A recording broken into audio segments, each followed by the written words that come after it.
లేదు అంటే వాళ్ళలో ఆ ప్యూర్ కాన్షియస్నెస్ లేదు.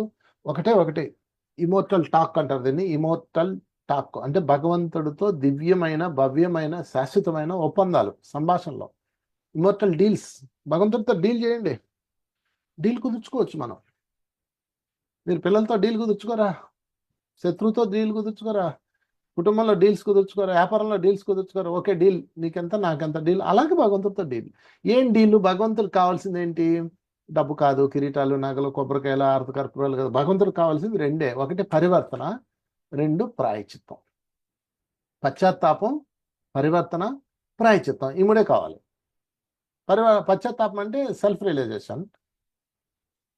పరివర్తన అంటే ఈ రోజు నుంచి ఇక నేను చేయను, హామీ, మార్పు. ప్రాయచిత్తం అంటే సేవ చేస్తాను. డీల్ అంతే. ఓ భగవంతుడా, ఓ ఈశ్వరుడా, ఓ విశ్వాత్మ, ఓ లేదు అంటే వాళ్ళలో ఆ ప్యూర్ కాన్షియస్నెస్ లేదు.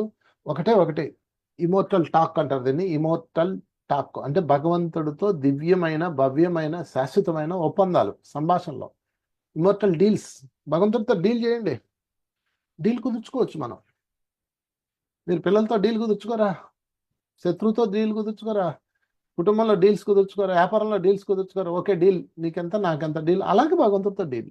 ఏం డీల్? భగవంతుడికి కావాల్సింది ఏంటి?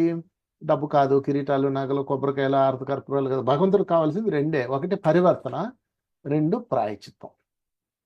పశ్చాత్తాపం, పరివర్తన, ప్రాయచిత్తం. ఈ మూడే కావాలి.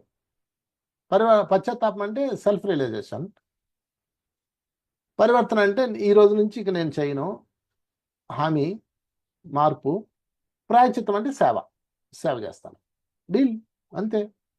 ఓ భగవంతుడా, ఓ ఈశ్వరుడా, ఓ విశ్వాత్మ, ఓ